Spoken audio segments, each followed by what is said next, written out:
Halo guys, masih bersama Mimin di sini. Oke, kita akan lanjut ceritanya. Sebelum lanjut, jangan lupa like, comment, and subscribe ya guys ya. Subscribe. Oke, kita lanjut ke ceritanya. Dan menghembuskan napas lega saat melihat dia sudah memejamkan matanya. Ia pun berjalan dengan pelan menuju walk-in closet untuk mengganti pakaian. Setelah selesai, Zen berjalan mengambil kotak obat di laci, lalu dengan perlahan keluar dari kamar. Ia berencana mengobati lukanya di ruang kerjanya. Saat Zen keluar dari kamar, dia membuka matanya.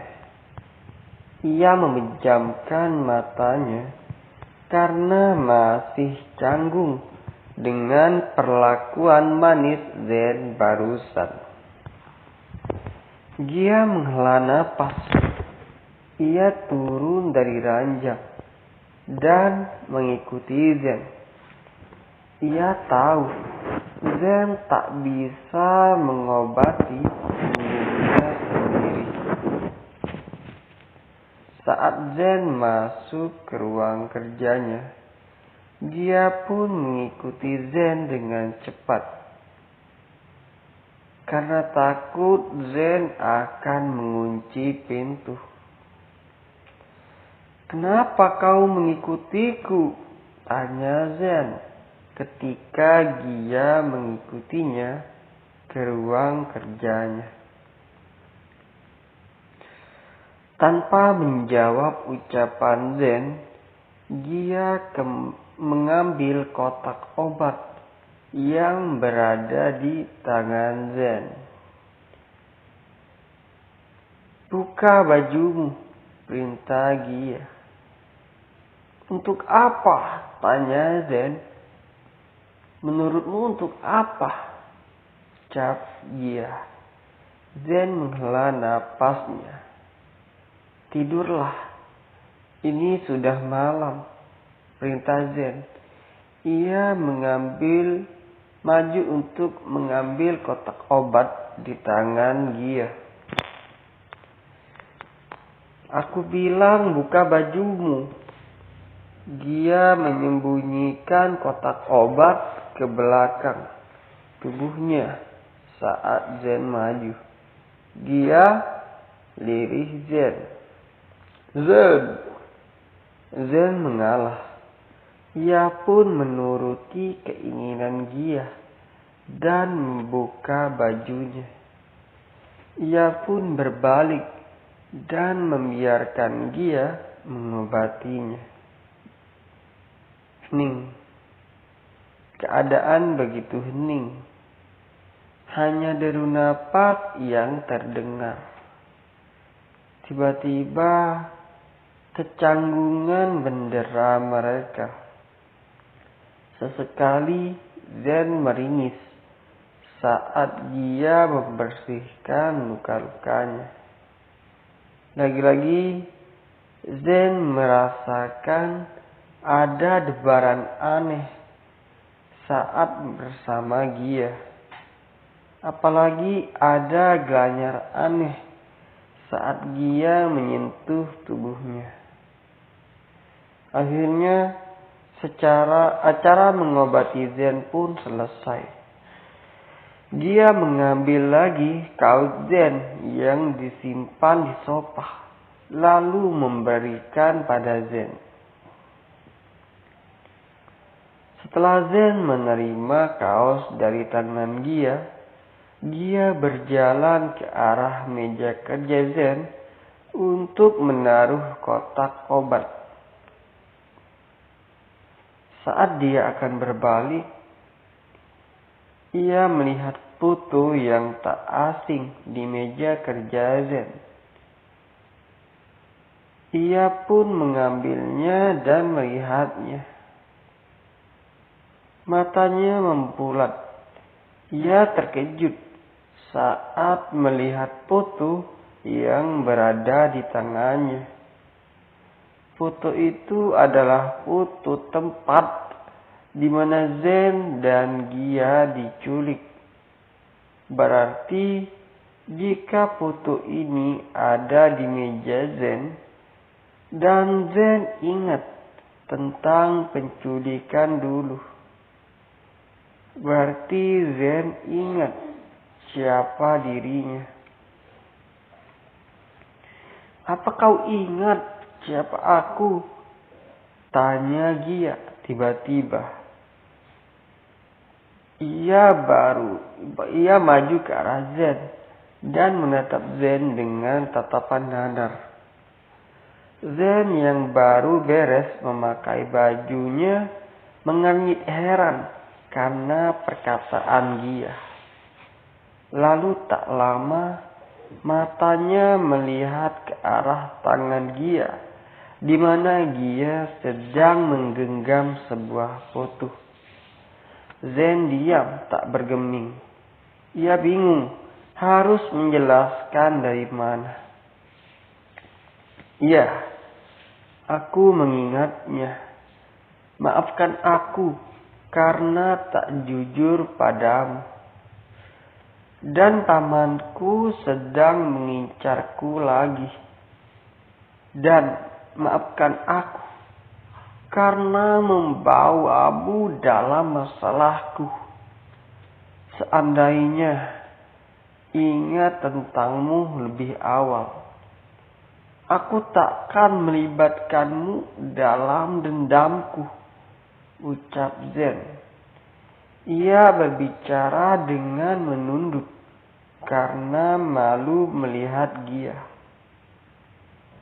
Selama ini aku menahan untuk bertanya tentang penculikan kita dulu. Karena Monisonya berkata, kau amnesia. Aku sakit setiap kali kau berkata, aku dan anakku hanya alatmu untuk membalaskan dendam pada adikmu.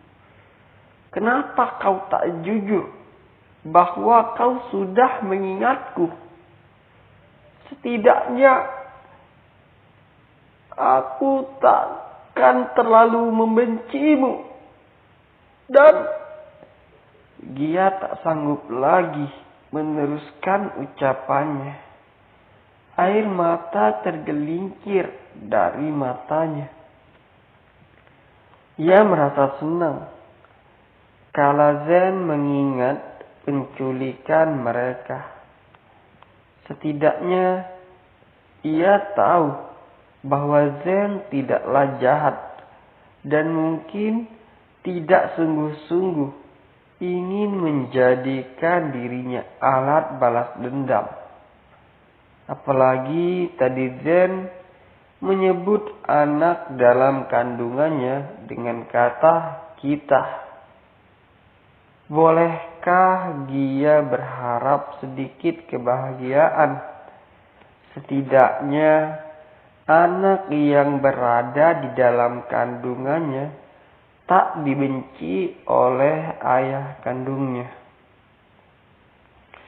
Mendengar Gia terisak, Zen maju dan membawa Gia ke dalam pelukannya. Setelah jujur pada Gia, Zen merasa hatinya dipenuhi kelegaan. Beban yang ditanggungnya seketika sirna kala ia jujur pada istrinya. Zen melepaskan pelukannya. Ia menuntun Gia untuk duduk di sofa. Sedangkan Zen berlutut di hadapan Gia. Ia menghapus air mata Gia dan setelah itu menggenggam tangan istrinya. Caraku memulai hubungan denganmu pasti sangat menyakitkan untukmu. Aku bahkan membuatmu hampir gila dan membuatmu hampir bunuh diri. Aku juga tahu, meskipun aku memberikan semua hartaku padamu, itu takkan cukup untuk menebus kesalahanku. Jangan pernah meminta pergi lagi dariku, karena menjagamu, mencintaimu, dan mencintai anak kita adalah hal terbaik yang bisa aku lakukan untuk menebus semua kesalahanku. Zen menghentikan ucapannya sejenak. Tiba-tiba setetes air mata jatuh dari pelupuk matanya. Kini setelah ia jujur, ia yakin bahwa hatinya telah terpaut pada Gia. Saat berkata pada Gia, jangan pergi lagi darinya, dadanya tiba-tiba sesak saat membayangkan Gia tak ada di sisinya. Mungkin ini terlalu cepat. Mungkin kau juga menganggapku pembual. Kau boleh percaya atau tidak. Tapi sepertinya hatiku telah terpaut padamu. Mata Gia membulat sempurna saat mendengar ucapan Zen. Bagaimana bisa? Setelah mengungkapkan perasaannya, Zen mendongak melihat Gia. Ia ingin melihat bagaimana reaksi Gia. Seperti yang Zen duga, Gia memandangnya dengan tatapan bingung. Kau tidak perlu menjawab tentang perasaanku. Kau hanya tinggal menerima semua cintaku. Dan akan aku pastikan kau menjadi wanita yang paling bahagia di muka bumi ini. Kau mengerti maksudku? Dan dengan polos Gia menggeleng. Sedangkan Zen memutar bola matanya. Karena dalam sekejap Gia memudarkan momen romantis yang telah ia ciptakan. Keesokan harinya, saat Zen sibuk memeriksa dokumen, suara helikopter terdengar jelas dari luar. Tiba-tiba, dog! Satu tembakan menembus kaca jendela ruangan Zen. Dan, oke guys, cukup sekian dulu dari Mimin. Jangan lupa like, comment, and subscribe ya guys ya. Subscribe. Saya Mimin. Bye-bye.